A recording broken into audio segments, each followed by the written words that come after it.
Lo último que estábamos viendo, ¿cierto? Era, ya terminamos el capítulo ese de fallas en los materiales, bastante interesante, porque si bien es cierto, no, no van a haber problemas prácticamente que ustedes vayan a tener que resolver, pero lo que sí, eso como cultura es muy importante en la práctica, ¿eh?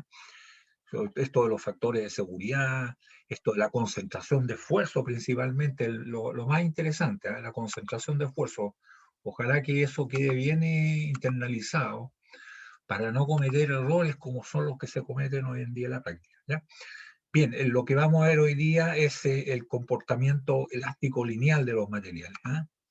El comportamiento elástico lineal. Por favor, me confirman si están viendo. Sí, sí se ve. Ya, ok, gracias. Entonces, este comportamiento elástico lineal se sabe, ¿cierto? De la mecánica de los sólidos elásticamente deformables. Entonces, nos interesa ver cómo es el comportamiento del material en el rango elástico, ¿ya? En el rango elástico donde se utilizan, ¿ya? Sabemos nosotros que, tal como les expliqué y lo van a ver ustedes en los ensayos, que existe una cierta correspondencia entre el esfuerzo y la deformación, ya sea este normal, tracción o compresión, o ya sea este cortante, ¿cierto? Donde se produce una distorsión. Este caballero, Robert Hooke, inglés, fue el que estudió este comportamiento y las expresiones, ¿cierto?, que se obtuvieron, se llama la ley de Hooke. ¿En qué consiste la ley de Hooke? La ley de Hooke consiste en lo siguiente, que cuando nosotros tenemos una pieza de prueba llamada probeta y la traccionamos con una cierta fuerza F, ¿cierto? Lo que va a ocurrir aquí es que se va a estirar, si tenemos marcado entre dos puntos, se va a producir una cierta deformación. Aquí alguien llegó tarde y tengo que estar atento acá a la puerta, así que no veo si, ¿eh? No veo quién está esperando.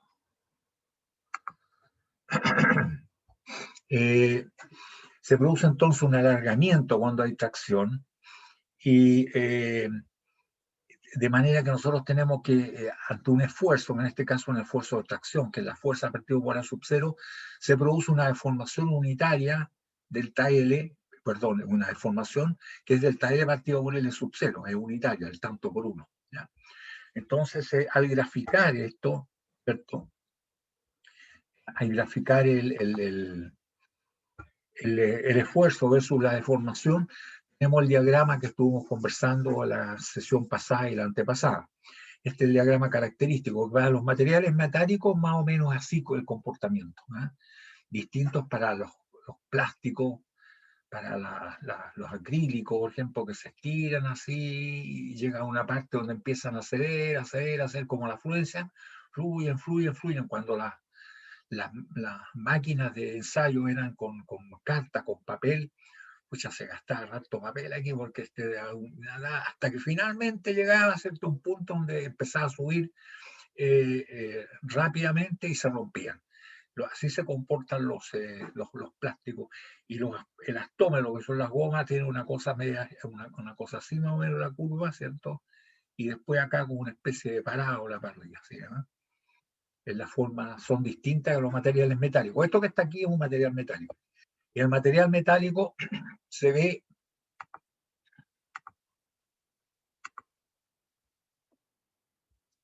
Momentito que tengo que estar abriendo la puerta cada rato. En el material metálico se observa entonces una zona, que es la que nos interesa en este caso, en este comportamiento elástico lineal, la zona elástica, ¿cierto? El comportamiento elástico, donde la mayoría de los materiales metálicos esto es prácticamente una línea recta. Ya les dije en sesiones anteriores que si uno dibujara esto a escala, esta línea prácticamente es vertical, porque la deformación es muy pequeña. Se exagera así para que quede claro que hay una cierta pendiente, que hay una deformación entre esfuerzo, y así lo hago yo y así se lo hacen todos los libros, ¿cierto? Para que se note. Pero si fuese realmente escala, esto prácticamente sería una vertical para arriba, porque es muy pequeña la deformación.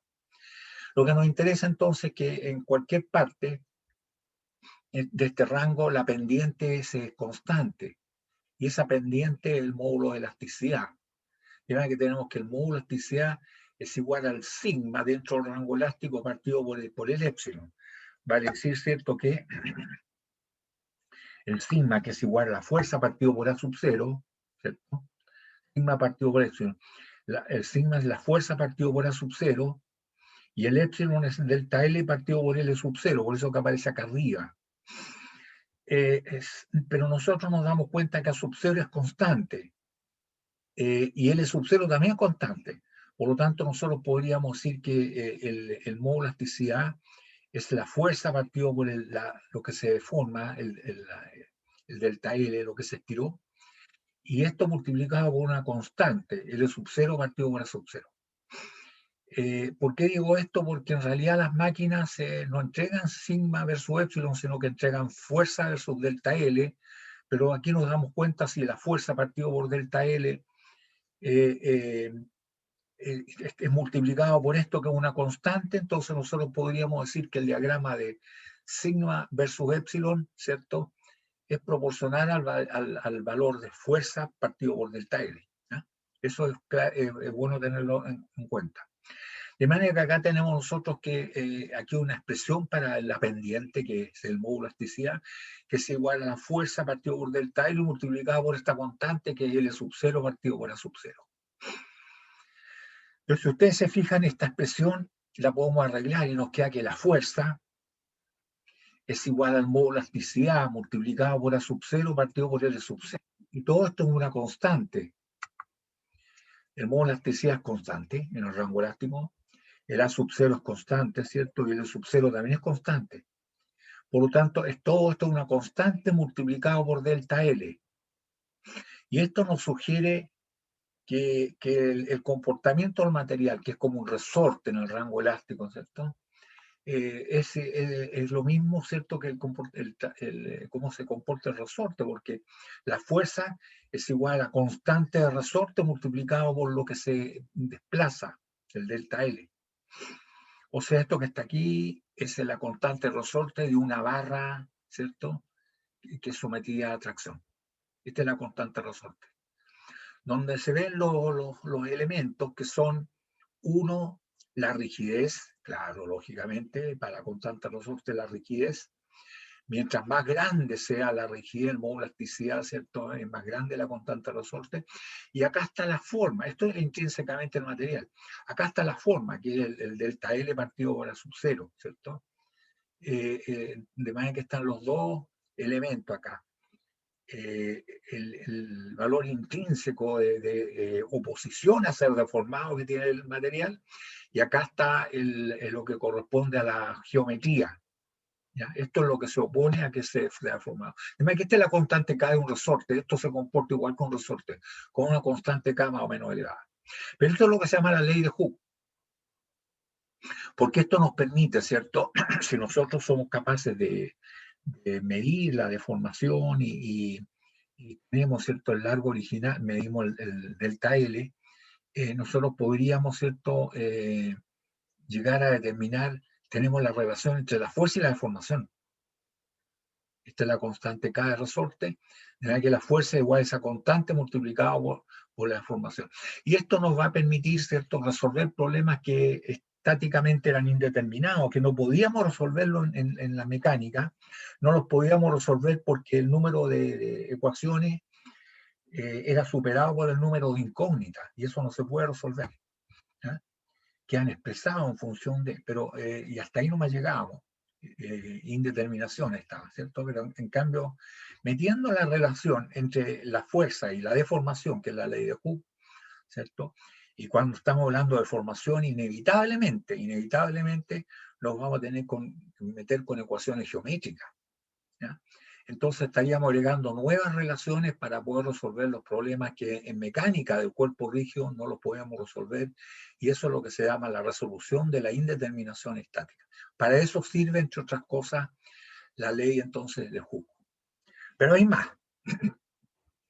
nosotros tenemos también que no solamente existe una deformación axial, que es el épsilon, sino que también existe una deformación lateral, ¿cierto?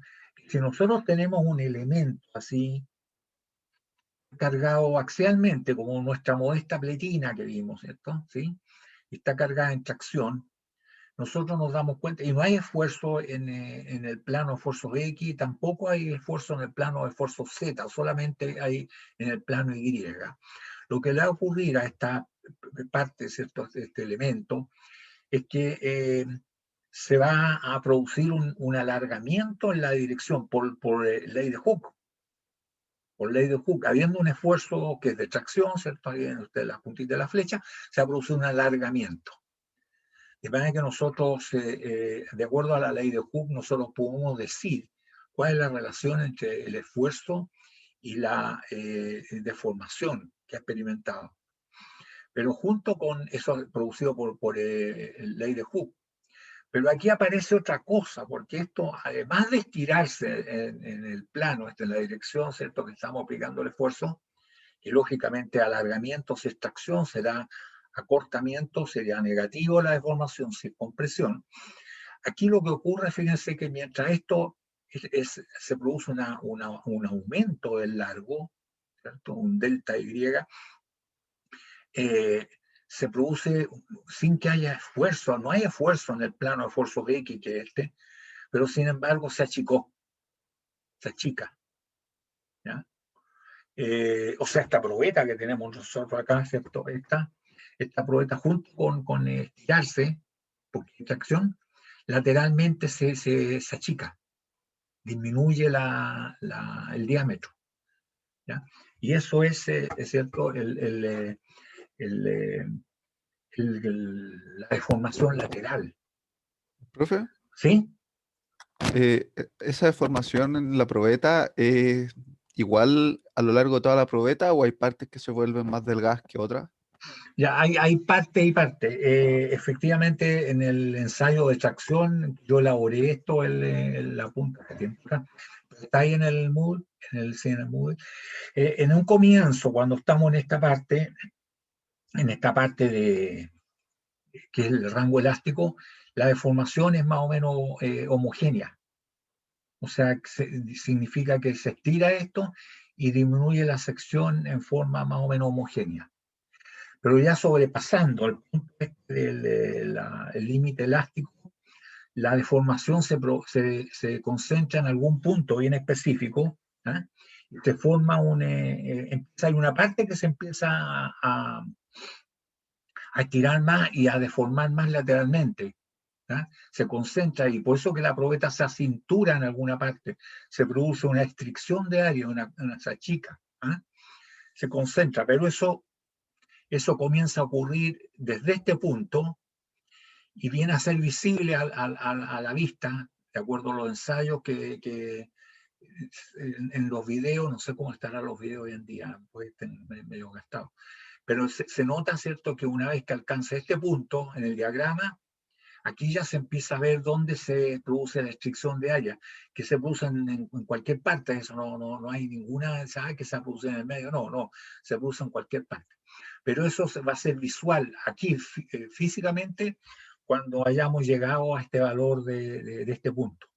Pero efectivamente aquí se estira en forma, se deforma lateralmente en forma homogénea, pero ya sobrepasado este valor y entra a la zona plástica, se empieza a concentrar en un punto, no se sabe dónde, eso no lo podemos controlar, y aquí se viene a ser ya notorio. Aquí uno ya nota en qué parte se está produciendo la restricción de área y lógicamente aquí se va produciendo más rápido la restricción. Mientras más baja, más grande va a ser la restricción de área. ¿Ah?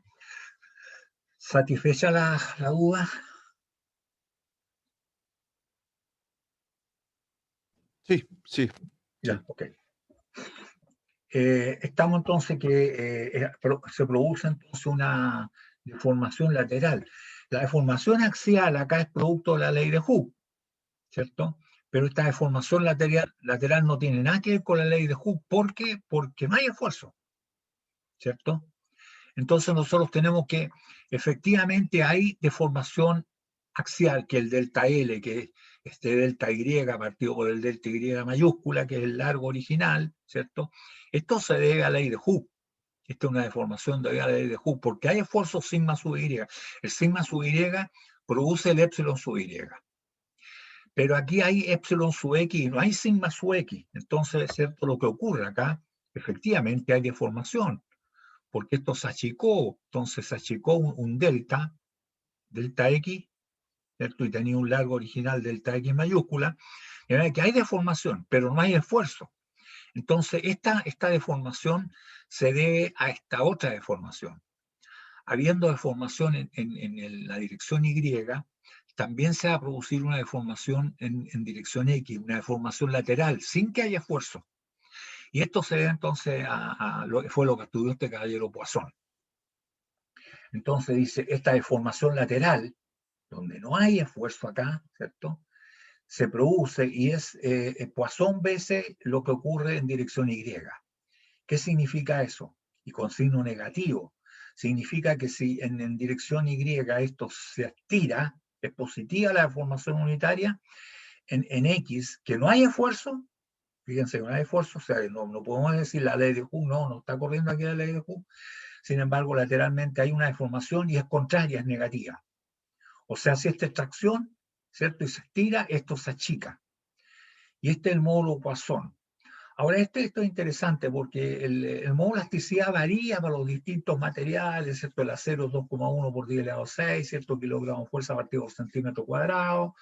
Y para el cobre es como 1,2 más o menos, 1,1, 1,4 por 10 elevado a 6, y para el aluminio es 0,7, en el mismo orden de magnitud por 10 elevado a 6, o sea, es la tercera parte que el acero.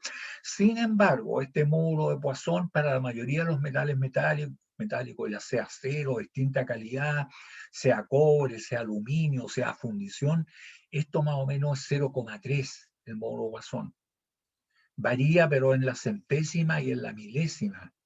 ¿Ya? O sea, es 0,3 para la mayoría de los materiales metálicos.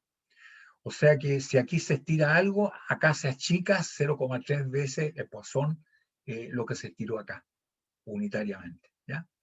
Entonces, el módulo Poisson nos permite y nos va a llevar, nos va a conducir finalmente, jóvenes, que va a existir una forma de determinar los esfuerzos distinta que la que hemos estado aplicando, que es analíticamente. Se pueden determinar los esfuerzos experimentalmente, de alguna manera midiendo esta deformación unitaria, considerando estos aspectos. Hacia allá vamos. ¿Ya? Entonces, considerando que existe deformación por ley de Hooke y existe deformación lateral por Poisson, nosotros podemos estudiar, ¿cierto?, las relaciones entre la deformación y los esfuerzos en una plancha, por ejemplo. ¿No? Una plancha dice, ley de Hooke generalizada para materiales isotrópicos. ¿Qué significa isotrópico? Iso significa igual y trópico es direcciones. Que las propiedades son las mismas en todas direcciones.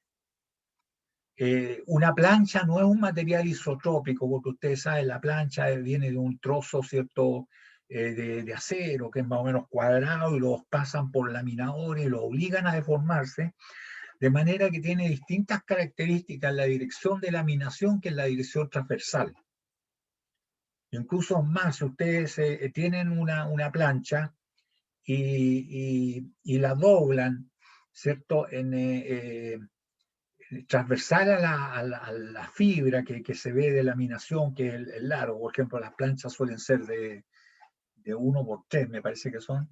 En la dirección está de los 3 metros, que a lo largo de la laminación la doblan transversalmente, se va a doblar, pero si la doblan en la misma línea de la laminación, se quiebran, se rompen.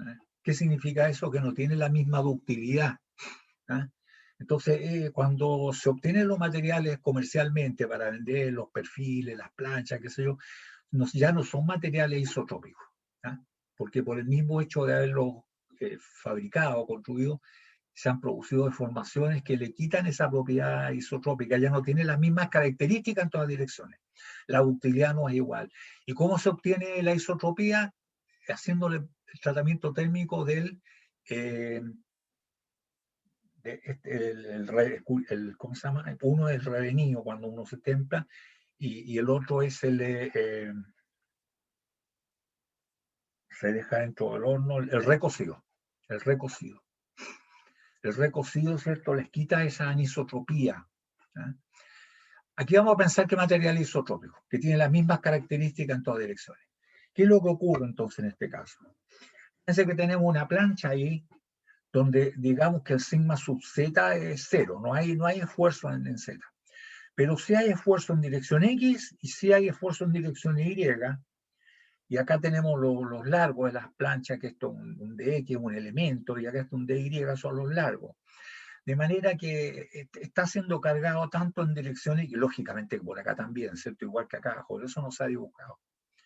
Está siendo cargado en el plano esfuerzo X y en el plano esfuerzo Y. Por lo tanto, lo que debiéramos esperar,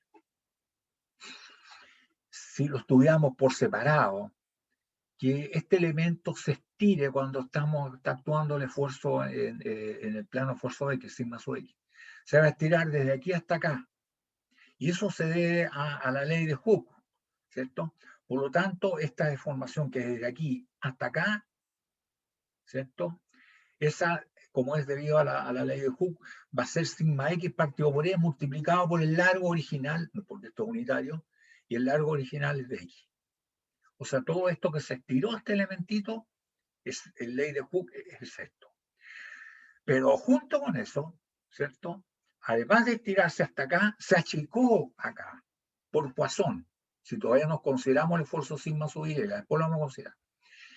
Por el hecho que esta se estiró de aquí hasta acá, acá se acortó, de aquí hasta acá. Noten que no le va a poner signo porque ya en el dibujo se ve que se achicó, ya es negativo. ¿Y cuánto es esto? Esto es Poisson veces este esfuerzo que está, ¿cierto? Acá. Es Poisson. Y este esfuerzo que está aquí, ¿cierto? Es sigma X partido por E, esa deformación, ¿cierto? Unitaria, sigma X partido por E. Entonces esto es sigma X partido por E multiplicado por Poisson. Pero esta deformación unitaria, habría que multiplicarlo entonces por el largo original y ese es delta Y. ¿Ya?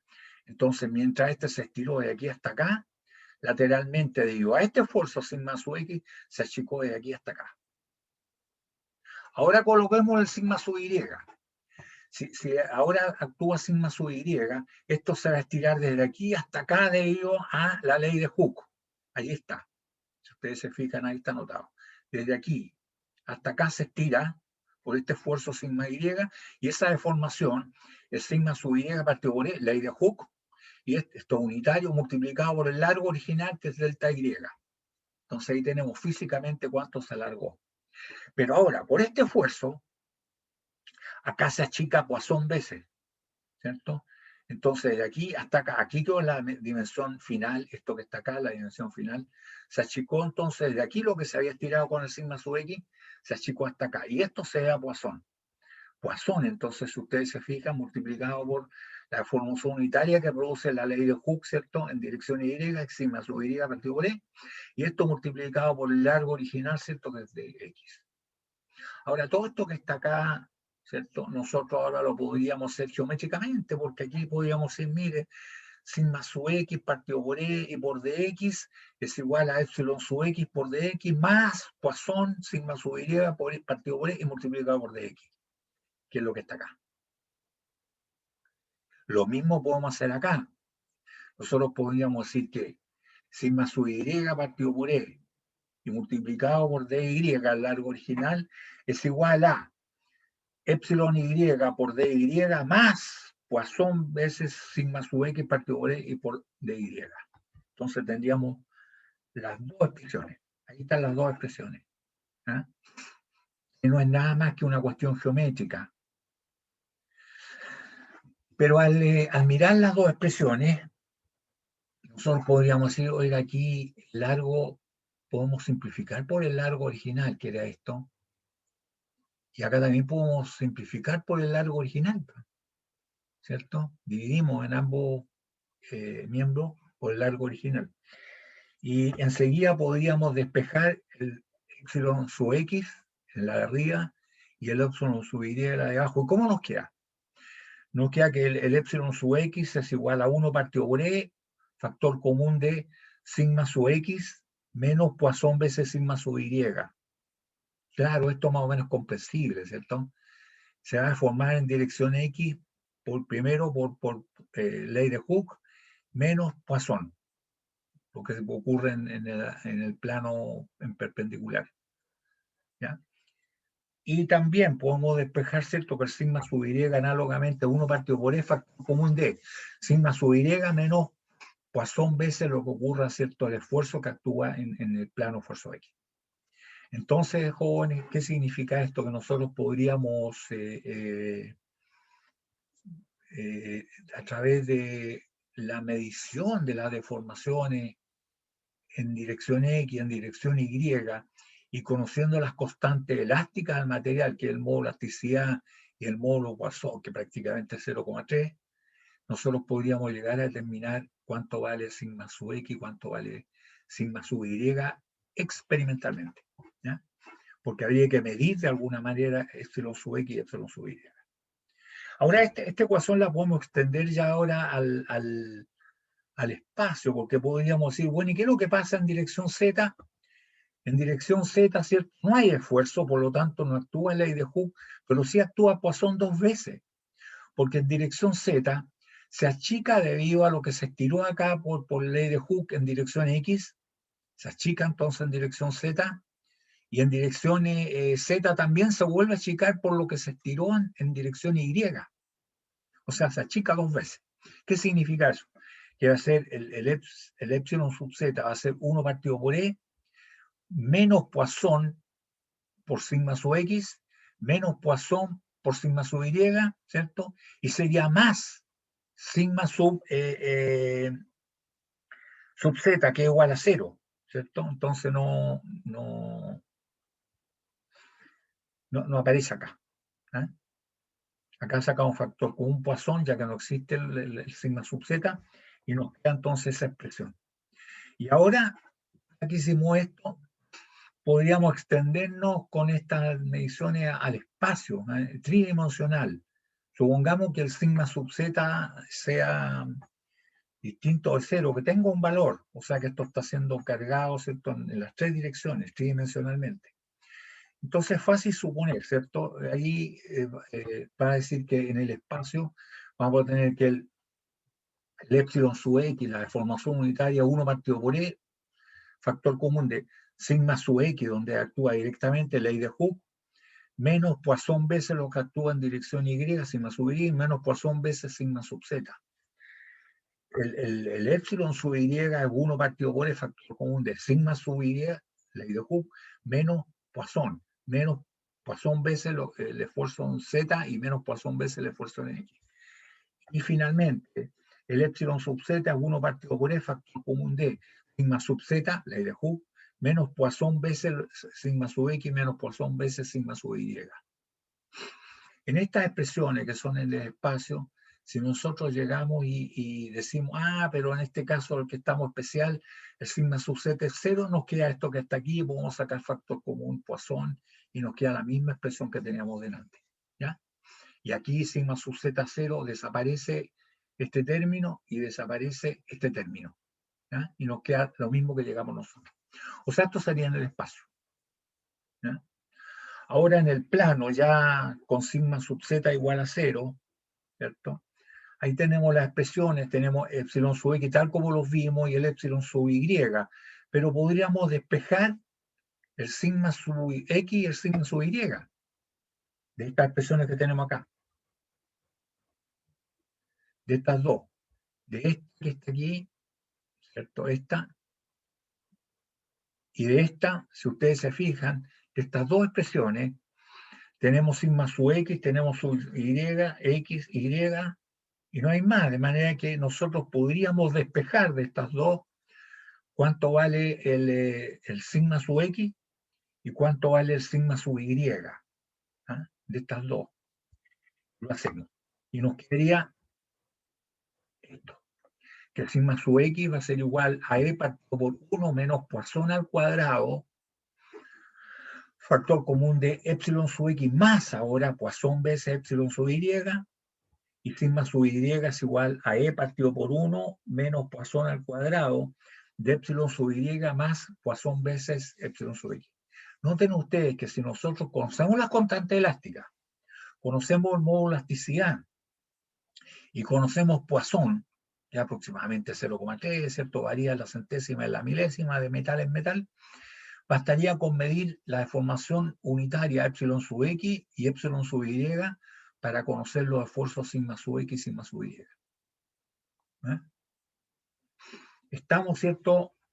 Ya podríamos decir, mire, tenemos herramientas como para llegar y determinar los esfuerzos, no solamente analíticamente, como lo hicimos en el caso del perno que está siendo sometido a tracción y además cortadura, sino que también midiendo experimentalmente la deformación epsilon sub x, epsilon sub y, conociendo las constantes elásticas, nosotros podemos llegar a determinar, ¿cierto? Experimentalmente, los esfuerzos sigma sub x, sigma sub y. Ahora yo le hago la pregunta, ¿y qué nos faltaría para determinar el estado de esfuerzo? ¿Cuánto vale sigma 1, sigma sub 2, U máximo, teta sub sigma y teta sub tau, donde se puso los esfuerzos cortantes más grandes y más chicos, los esfuerzos normales más grandes y más chicos? ¿Cuánto vale? ¿Qué nos falta, jóvenes? Porque ya tenemos sigma sub x, sigma sub y. ¿Qué nos falta para tener listo para determinar el estado de esfuerzo? El área de las superficies. No, no, porque eso significa que nos vamos a tirar a calcular acá, no, aquí no, experimentalmente. ¿Qué hay que tener?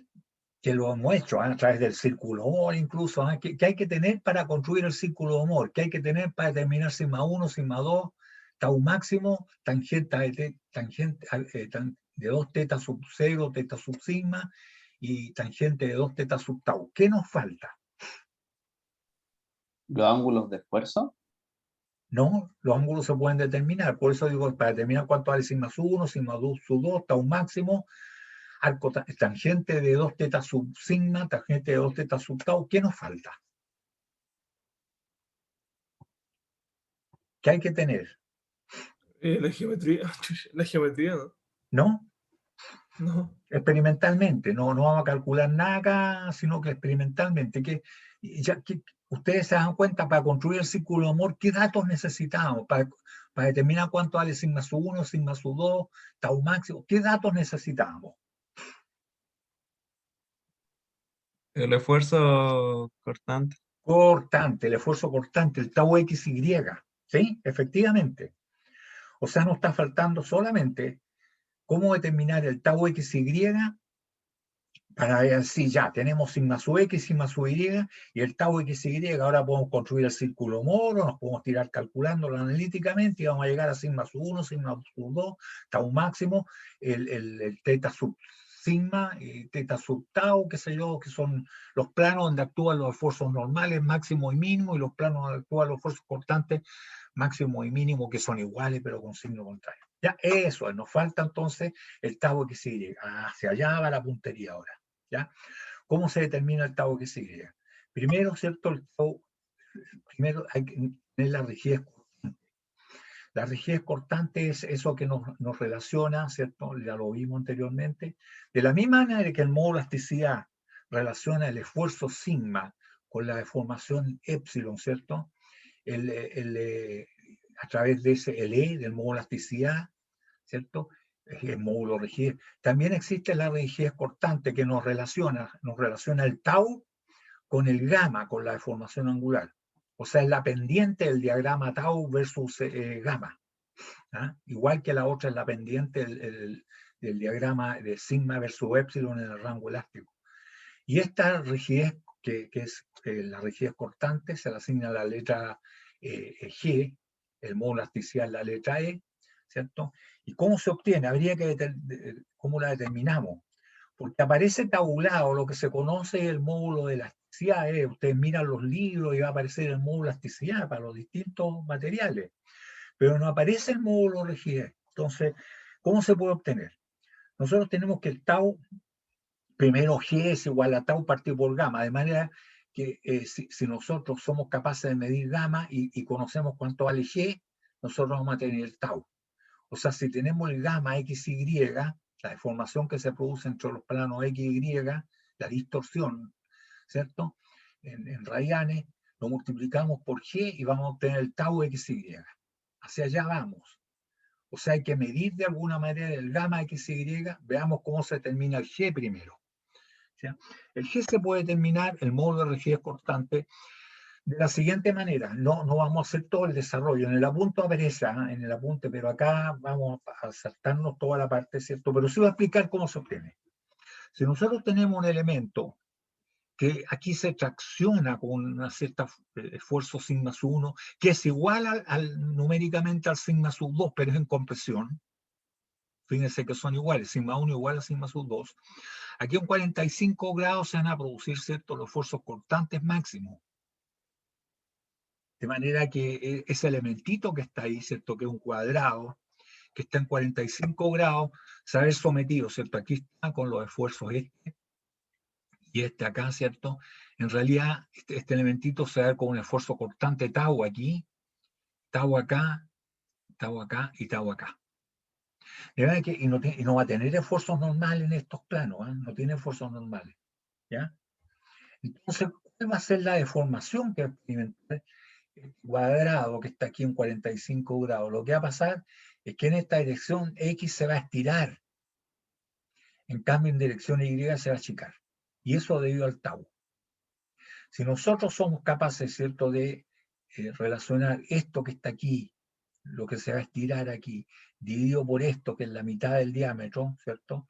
Vamos a obtener el épsilon sub X, ¿cierto? Entonces, si dimos esto por el largo original que es hasta acá, ¿cierto? Vamos a obtener el épsilon sub X. Y haciendo eso es como se llega, ¿cierto?, finalmente a que G, dividiendo esto por esto, llega finalmente a que G, el módulo de rigidez constante, es igual al módulo de elasticidad partido por 2 por 1 más Poisson. O sea, aquí podríamos decir entonces que el gamma, ¿cierto?, es igual, aquí está, el gamma es igual a tau partido por G. Tau partido por G. Como esto es lo que vale G, está relacionado con el módulo de elasticidad, nos queda que es tau multiplicado por 2, porque esto era dividido acá por 2, aquí era multiplicado por 2 por 1 más Poisson, esto, y este otro pasa en el denominador partido por E. Pero lo que queríamos calcular, ¿cierto?, era el tau. El tau entonces G multiplicado por gamma, o sea, es G multiplicado por gamma, G es esto, es C partido por 2 por 1 más Poisson, y esto multiplicado por gamma XY. Y así se obtendría el tau XY. O sea, habría que medir el gamma XY. Dicho sea de paso, jóvenes, la mayoría de los materiales metálicos pues, son 0,3 y varían en la centésima, en la milésima. Entonces, la mayoría de los materiales metálicos, esta expresión tiene un cierto valor. Si ustedes se fijan, esto es 0,3, aquí nos queda 1,3. 1,3 multiplicado por 2, 2,6. O sea, 1 partido por 2,6. 1 partido por 2,6 multiplicado por E. Y el 1 partido por 2,6 es lo mismo que decir 10 partido por 26 multiplicado por E. Y 10 partido por 26 son 5 treceavos. Por lo tanto, nosotros de ahora en adelante vamos a manejar ese valor. El material es metálico, ya. El G es 5 treceavos de E. Como el E lo conocemos, ¿cierto? Siempre es dato. G que no es dato va a ser igual a 5 treceavos, ¿cierto?, de E. ¿Ya? 5 treceavos de E. Y eso es porque el Poisson es aproximadamente igual a 0,3. ¿Ya? ¿Ya? Entonces ya estaría listo el módulo de rigidez cortante con este ensayo. Aquí no está explicado el paso de aquí hasta acá, jóvenes, ¿cierto? Yo solamente le expliqué que es cuestión de dividir esto por esto y ahí se obtenía, ¿ya? En el apunte aparece en detalle. El apunte que está en el módulo. Bueno, entonces, ahora, ¿qué es lo que nos falta? Bueno, lo que nos falta es medir el gamma XY. ¿Cómo se mide el gamma XY? Ahí estamos, jóvenes, con este caso. Hay que medir el gamma XY. Entonces nosotros tenemos en el caso general, donde está cargado con sigma sub X, sigma sub Y, el tau XY, el tau YX, la deformación que experimenta este elementito que tiene un delta X acá de largo y delta Y acá de largo, ¿cierto? Va a ser ya no solamente que se estire en dirección X, que se achique por Poisson de lo que ocurre en Y y viceversa, sino que además se distorsiona debido a los esfuerzos cortantes. Y lo que ocurre es esto. Se estira por los esfuerzos, ¿cierto? Por ley de Hooke. Se achica por Poisson porque también se estira en el otro lado y además se distorsiona. Entonces se produce un cierto ángulo con el eje de la Y, el gamma Y. Se produce un ángulo, ¿cierto? Porque el cuadrado se transforma en un rombo, o romboide, mejor dicho, porque el delta X no tiene por qué ser igual al delta Y. De hecho, el ángulo teta, ¿cierto? Vamos a verlo ya en tal para 30 grados, lógicamente que el delta Y es más chico que el delta X. Entonces, si ustedes se fijan, de acá también se produce un cierto ángulo de formación con el plano, con el eje de las X. Entonces, nosotros diríamos que el tal gamma XY, ¿cierto? Que se produce que teníamos en la fórmula, es si nosotros asentamos el romboide contra la abscisa, el angulito que va a quedar acá, ¿cierto? De formación va a ser el gamma sub X más el gamma sub Y. ¿Ya? Entonces ahí está nuestro gamma XY. Ahora, ¿qué es lo que ocurre? Para una determinada dirección, teta cualquiera, ¿cierto? Por lo tanto, delta X no tiene por qué ser igual que el delta Y a los largos originales. Eso sería igual para 45 grados. Aquí estamos tomando cualquier caso. Si nosotros dividimos esto, lo que se estira en esta dirección, lo dividimos por el largo original, que es este, vamos a tener el epsilon sub u en este ángulo teta cualquiera. ¿Eh? Y eso es lo que vamos a hacer. Geométricamente, ¿cierto? Se puede hacer eso y dividiendo, si ustedes se fijan, el epsilon sub u, que es B', B', esto, partido por esto que es OB, que es el largo original. Entonces, haciendo eso, se obtiene el epsilon sub u, y esto finalmente nos permite llegar a esta expresión que está en amarilla. Dice que el epsilon sub u es igual a epsilon sub x más epsilon sub y medio más epsilon sub x menos epsilon sub y medio por el coseno 2 veces este ángulo teta más gamma xy medio por el seno 2 veces el ángulo teta. Y esta expresión es bastante familiar. ¿Ustedes la comparan con alguien, jóvenes?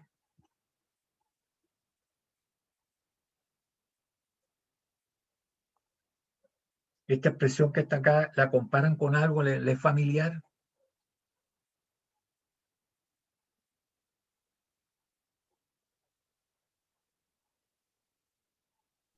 ¿La del círculo? Claro, en el círculo, ustedes se acuerdan todo lo que hicimos cuando llegamos a unas expresiones y para el esfuerzo epsilon sub u y epsilon sub u, que era igual, perdón, el sigma sub u, que decíamos que el sigma sub u es igual a sigma sub x más sigma sub y medio más sigma sub x menos epsilon sub y medio por el coseno 2 veces el ángulo teta y más tau xy por el seno 2 veces el ángulo teta, ¿se acuerdan? Y esa expresión fue la que derivamos, la primera derivada igual a 0, encontramos el parámetro teta donde se producían esa pendiente 0, la reemplazamos en esta ecuación original y llegamos, ¿cierto?, a la ecuación que nos decía que sigma sub 1 más grande es igual a sigma sub x más sigma sub y medio, más para el 1, ¿cierto? Raíz cuadrada de sigma sub x menos un sigma sub y medio al cuadrado, más tau xy al cuadrado, y eso, ¿cierto? Llegamos al círculo de Moore. ¿Eso qué significa? Significa que si existe un círculo de Moore de esfuerzo, también existe un círculo de Moore de deformaciones. ¿Se acuerdan? Porque son lo único que se diferencia en que aquí hay un 2. ¿Cierto? El otro era tau xy, no, aquí es gamma xy medio. ¿Ah? Bueno, y de la misma manera parece, ¿cierto?, que el otro era un tau un tau V, ¿cierto? Que era igual, lo vimos, era igual al sigma sub, era igual al tau XY por coseno de 2 veces el ángulo teta, menos sigma sub X menos sigma sub Y medio por el seno 2 veces el ángulo teta. ¿Ah? Y que esa expresión también la derivamos, en fin, y si llegamos al tau máximo, aquí llegaríamos al gamma XY máximo con esa expresión. Eso es. Porque si ustedes se fijan aquí, ¿qué tendríamos? Fíjese que si nosotros medimos un epsilon sub u experimentalmente, epsilon sub x y epsilon sub y, aquí no hay nada nuevo, aquí el ángulo teta es el ángulo que tiene u con respecto al eje de las x, y acá, ¿cierto? Tenemos epsilon sub x y epsilon sub y, nosotros podríamos determinar el gamma XY. Despejamos el gamma XY y multiplicando, ¿cierto? Conociendo la constante elástica del módulo de rigidez constante, podemos llegar al tau XY y ahí se acaba nuestro problema, porque tendríamos sigma sub X, sigma sub Y y tau XY. ¿Cierto? Entonces, con esta expresión en amarillo que está acá, nosotros queremos obtener cuánto vale el gamma XY. Ahora la pregunta, ¿qué ángulo le pondrían ustedes aquí, el ángulo teta, para que esta expresión quedara lo más simple posible?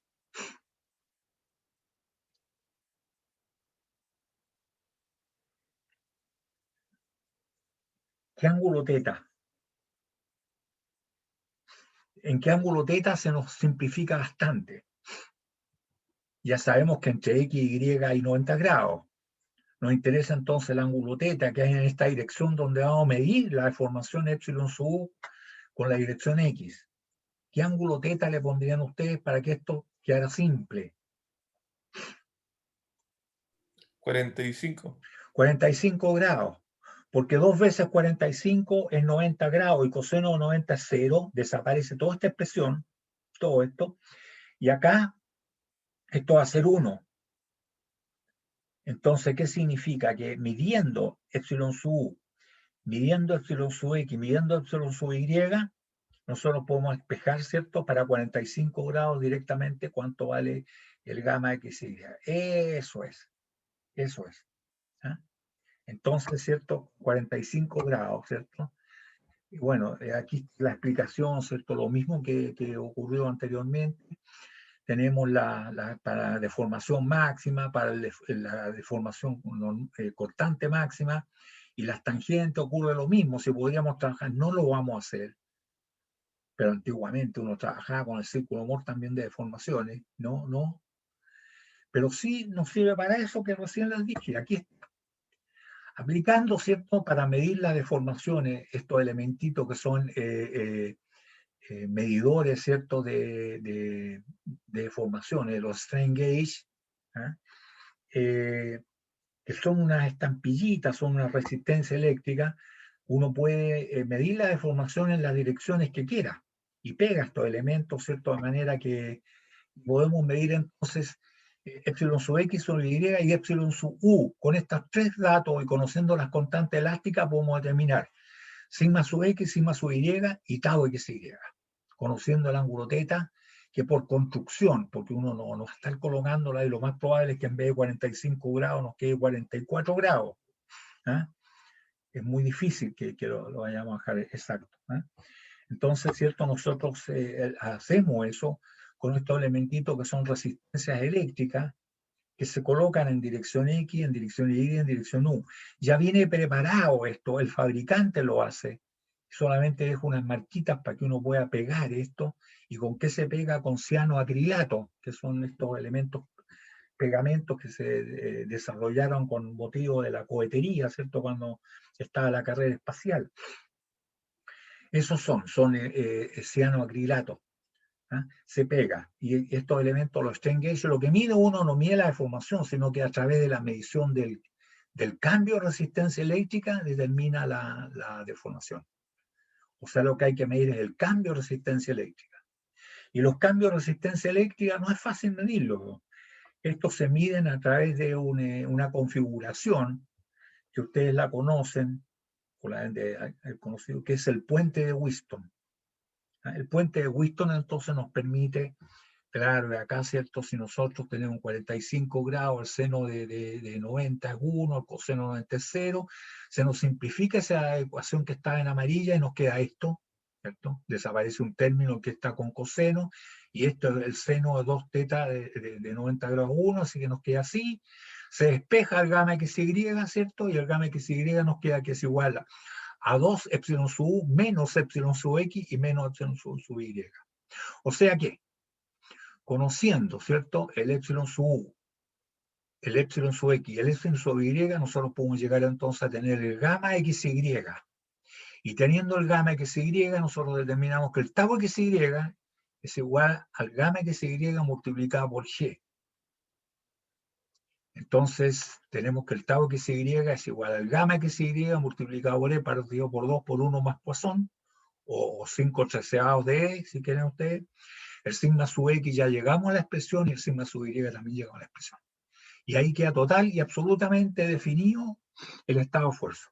De ahí podemos hacer lo que queramos. Podemos calcular los sigma sub 1, sigma sub 2, tau máximo y los ángulos, o podemos meternos al círculo Mohr con esos 3 valores, ¿cierto? Ya lo podríamos construir tal como lo construimos cuando lo estábamos haciendo en forma analítica, determinada.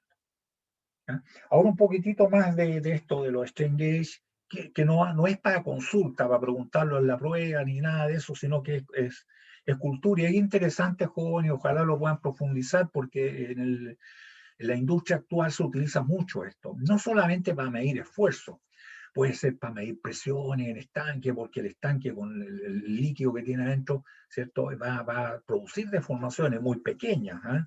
Que no se pueden medir con una wincha de ninguna manera, pero sí pueden captarse con estos elementitos que son los strain gauge, ¿ya? Entonces, también sirven para medir, para controlar, automatizar procesos, en fin, ¿eh? Entonces, tiene mucha utilización hoy en día, ¿ya? Los elementos son, ¿cierto? Son unas cintas elastométricas en español, pero ese nombre nunca prosperó, como nunca prosperó, qué sé yo, el balompié, balón volea, ¿cierto? Nada de eso, ¿eh? Sino que se empezaron a utilizar las expresiones en inglés. Strain gauge. Ahí tenían uno. Fíjense que ahí tienen los elementos, son 3 elementos aquí. Uno es el metal, que es un metal, ¿cierto? Que tiene que ser el buen conductor de la electricidad, puede ser el nicrón o constantán, qué sé yo, son aleaciones de cobre. Está la base, que es un papel o algo parecido, ¿cierto? Para que esto se hace de la misma manera, ¿cierto? Que por fotografía, esto se dibuja en grande, ¿cierto? Igual como se hacen, qué sé yo, la estampilla, en fin, una cosa así, y fotogramétrico, y después se va el impreso, esto va pegado con el papel, que además sirve de aislante, ¿cierto? Porque ustedes entenderán que los electrones no son estúpidos, o sea, no van a estar dando toda una vuelta acá recorriendo todo este conductor, sino que se van de aquí para el otro lado. Entonces hay que evitar eso, tiene buena aislación.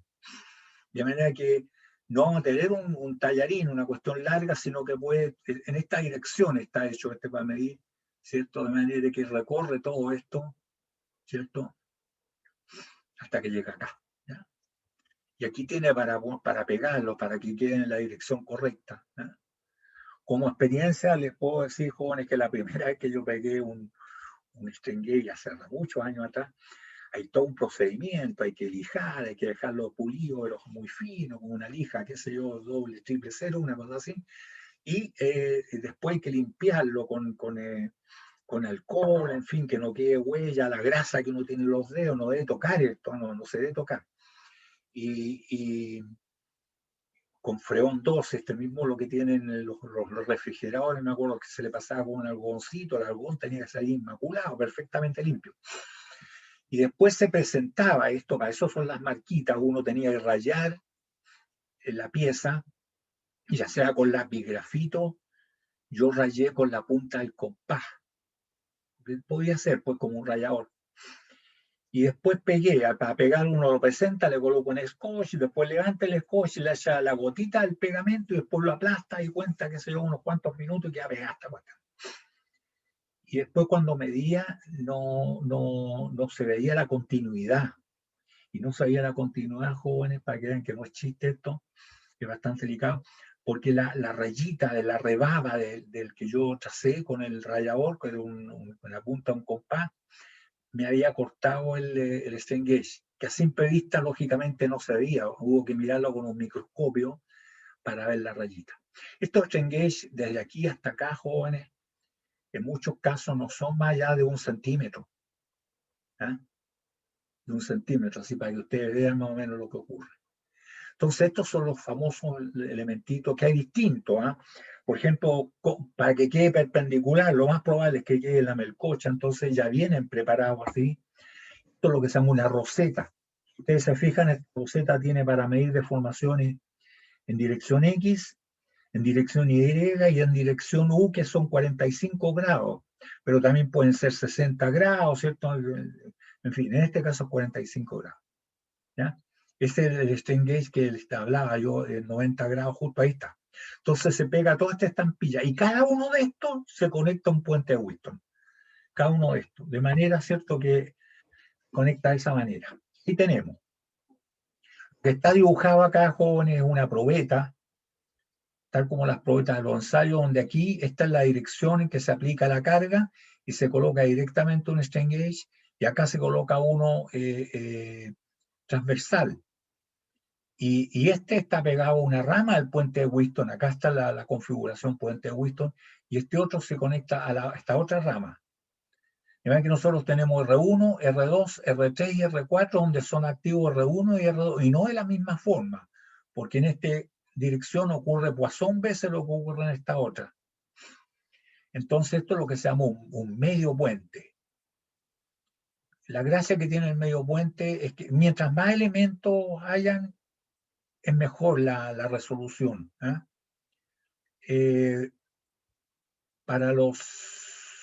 También sirve para ustedes. ¿Cómo mide uno los hilos de un penno? Uno empieza con el piémetro a tratar de medir lo que se mide, agarra un papel uno y se lo pasa a los hilos, los refriega. Entonces, después mide, no mide un paso, sino que mide, qué sé yo, 20 pasos. Entonces era, no, qué ordinaria la forma, porque el papel es una cuestión elástica, que sé yo, que se deforma, en fin, sí se deforma algo. Pero el error que se comete, ustedes lo están dividiendo con el número de hilos. Mientras más grande sea, más cantidad, el error también lo están dividiendo por esa cantidad. Mientras más elementos activos tengan acá, ¿cierto? Más buena va a ser la resolución. En este caso, ¿cierto?, conviene tirar los 4 resistencias, que son strain gauge del puente de Wheaton, las podemos tirar acá a la pieza, ¿ya?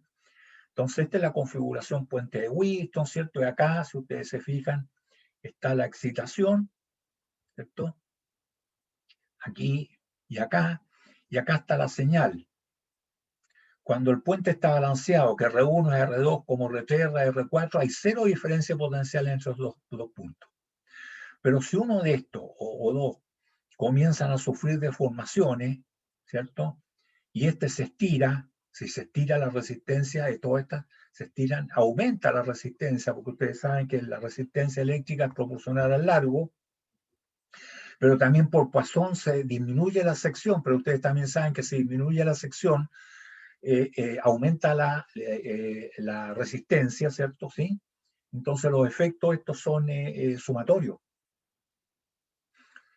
Aumenta la resistencia eléctrica. Entonces son sumatorios estos efectos, ¿cierto? Y no se cancelan.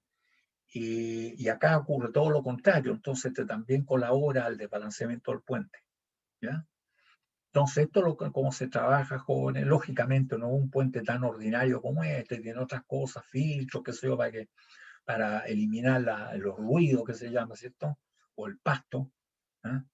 Y se puede balancear esto, ¿cierto? De manera de poder efectuar las mediciones, ¿ya? Lógicamente que el desbalanceo se produce cuando empieza a deformarse, se empieza a estirar y este se empieza a achicar. Entonces todos contribuyen, ¿cierto?, a la que se produzca diferencia potencial acá, ¿ya?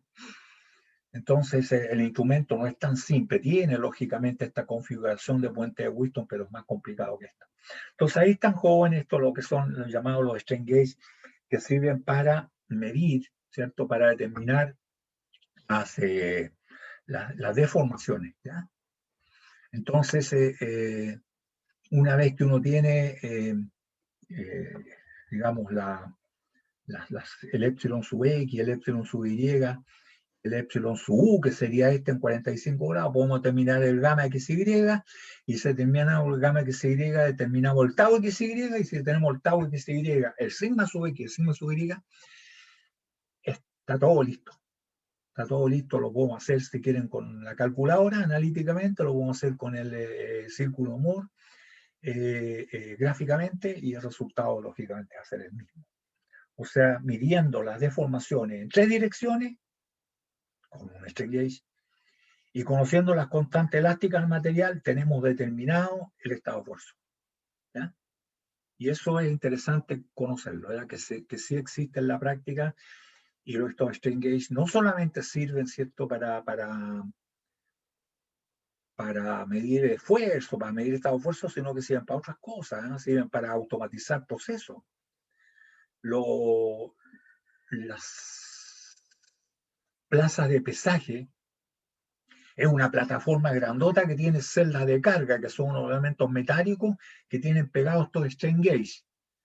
Entonces el camión viene, se encarama arriba de la plataforma, deforma elásticamente estos cilindros que son de acero, que tiene pegado strain gauge, y el viejo de la cabina sabe cuánto es la carga que está arriba del camión, ¿eh? Los sacos de cemento, ¿cierto? Cuando entra el portero no está contando los sacos, sino que pesa el camión cuando entra a la fábrica y lo pesa cuando sale y sabe cuánto es lo que tiene, ¿cierto? Entonces se utiliza de esa forma, pero también en la industria se utiliza, ¿cierto?, para regular procesos. La gran minería del cobre, por ejemplo, pasan las cintas transportadoras a través de correas transportadoras que son de qué sé yo, 1 kilómetro, una cosa así, pero en alguna parte tiene, en alguna de las estaciones de Poline tiene pegada esta celda de carga que tiene strain gauge, y pueden medir, ¿cierto?, el tonelaje que hizo un turno, y ahí es re importante porque a los viejos le pagan por tonelaje. Entonces, pero también, ¿cierto?, puede ser la alimentación del carbón para las centrales termoeléctricas, donde el carbón se muele así hasta quedar como un polvo talco, y es el que se inyecta, ¿cierto?, por los quemadores para producir la combustión, ¿cierto? Y eso ¿cómo alimentamos esto? Los hornos que son, los molinos, que son unos molinos de bolas, con unas bolas así que sean como de 30 centímetros de diámetro más o menos cada una, muelen el carbón, pero después los tira el aire, ¿cierto? Y los llevan y los conducen, y finalmente por cintas transportadoras los llevan a los inyectores.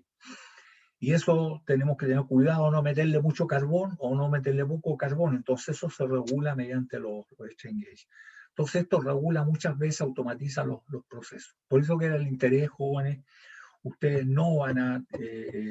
está previsto un ensayo, pero lamentablemente esta cuestión, hacerla solamente mirando sin poder tocar esto, ver cómo son estas cintas, son así como las estoy mostrando yo, pero lo interesante es verla pegada en la probeta, ¿cierto? Y cómo se produce la medición, ¿eh?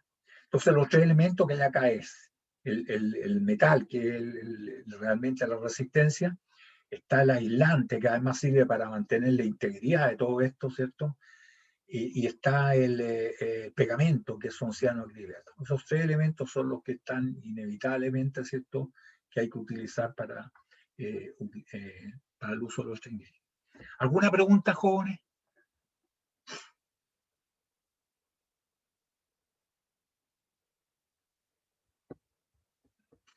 ¿Alguna consulta?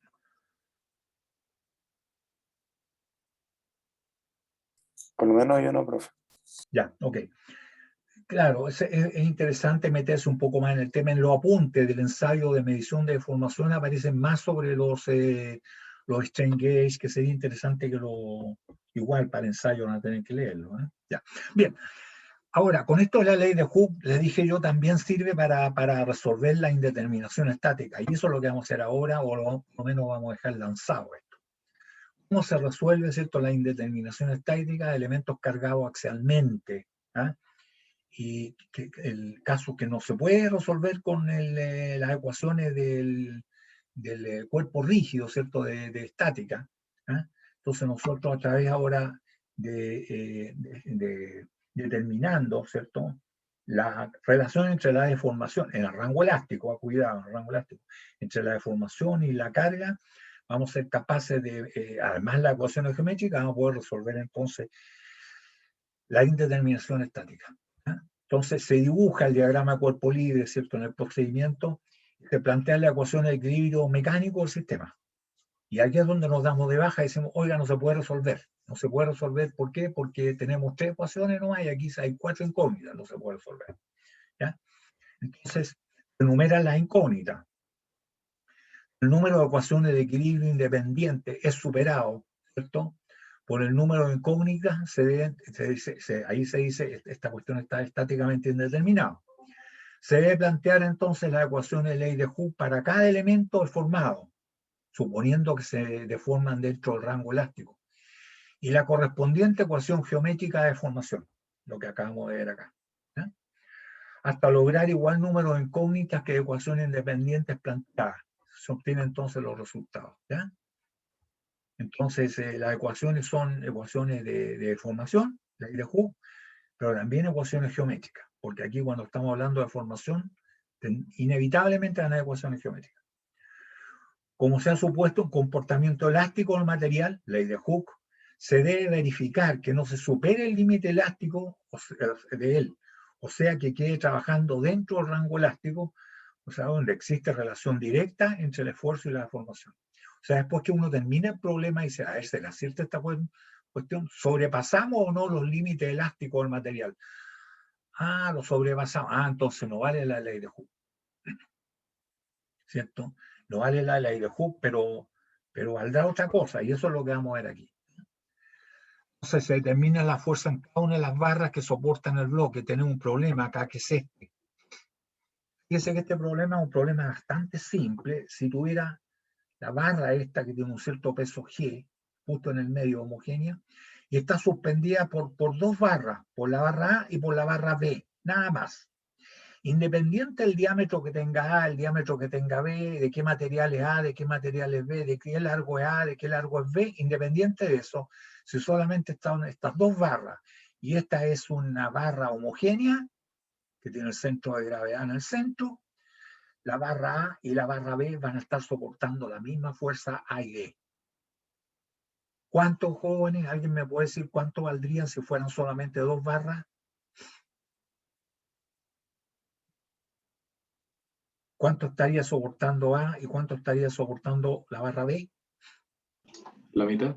La mitad. G medios. G medios para cada uno. Y eso uno no necesita ir a la universidad para saber eso, ¿cierto? Cualquier persona le pregunta, le decir la mitad. Efectivamente, el problema se nos produce, jóvenes, si les colocamos una tercera barra. Porque ese problema antes la mitad, lo que hiciste tú, ¿cierto?, fue resolver rápidamente, mentalmente, las 2 ecuaciones que había de equilibrio. Una, sumatoria de fuerza en dirección Y igual a 0, o sea, que A más B es igual a G. Y la otra es que sumatoria de momento con respecto a A o con respecto a B es igual a 0, y ahí se determina una, y ahí nos damos cuenta que es G medio y G medio. Eso es, ¿cierto? Pero en este caso, si nosotros colocamos una tercera barra, ¿cierto? En el otro caso teníamos 2 incógnitas, A y B, y teníamos 2 ecuaciones. Ahí está, ¿cierto? Aquí ahora son 3 incógnitas, porque está A, está B y está C. Y seguimos teniendo las 2 ecuaciones. Este problema no se puede resolver. Por la mecánica del cuerpo rígido no se puede resolver. Porque está claro, hay 3 incógnitas y solamente hay 2 ecuaciones. Claro, ustedes dirán, oiga, está en una tercera ecuación que la sumatoria de fuerza en dirección X igual a 0. Sí, eso no va a decir que 0 es igual a 0, lo cual es cierto, pero es inútil, no sirve para nada. ¿cierto? Entonces disponemos de 2 ecuaciones nomás y 3 incógnitas. No se puede resolver. Pero las ecuaciones, claro que sirven. Nos falta una ecuación. Y ahí nosotros podríamos suponer, ¿cierto? Las ecuaciones son esas: sumatoria de fuerza en dirección y igual a 0, que A más B más C menos G igual a 0. Y la otra es sumatoria de momento, por ejemplo, con respecto a igual a 0. Vale decir que si la distancia este es A, de aquí hasta acá, y este es B, nosotros diríamos entonces que A por C, momento positivo con respecto a A, más A más B por B, ¿cierto? A no hace momento, menos A más B medios por G, ¿cierto? Que hace momento negativo esto, este A más B medio, multiplicado por G, y esto es igual a 0. Estas son las únicas 2 ecuaciones de equilibrio mecánico que sirven, y son independientes. Entonces, tenemos 3 incógnitas y 2 ecuaciones, no se puede resolver. Y ahí entramos entonces con la ley de Hooke. Esto podríamos aplicar la ley de Hooke para cada una de las barras, suponiendo un comportamiento elástico. Si hay una consulta, No, que le iba a avisar que estamos en la hora. estamos a la hora, ya, ok. Disculpe interrumpirle igual. Para no interferir en la otra clase. Entonces, lo único que sí nos damos cuenta a esta altura es que podemos plantear la ecuación de ley de Hooke para cada una de las barras, ¿cierto? Y vamos a agregar 3 nuevas ecuaciones, sí, pero nos van a aparecer 3 nuevas incógnitas, que son los delta L, ¿cierto? Ahí están los delta L. Y esto lo vamos a terminar entonces en la próxima sesión, jóvenes, para no invadir ninguna otra, ¿eh? Entonces van a recibir el contacto de los ayudantes que les mencioné, que son los jóvenes Sebastián Zagal Rojas y Eduardo Hasbun Contreras, ¿eh? Ellos ya tienen todos los datos de ustedes, los correos, así que se van a contactar con ustedes para ponerse de acuerdo para las ayudantías, ¿ya? ¿Ok? Llegamos hasta aquí por hoy entonces, jóvenes, y continuamos el próximo martes, ¿está bien? Sí, profe. Ya, profe. Ya, Sí. muchachos, que Chao, estén profe. bien. Chao. Chao, profe. A cuidarse. Chao, fin de- profe. Chao, chao. Buen fin de igual. Estamos viendo. Gracias.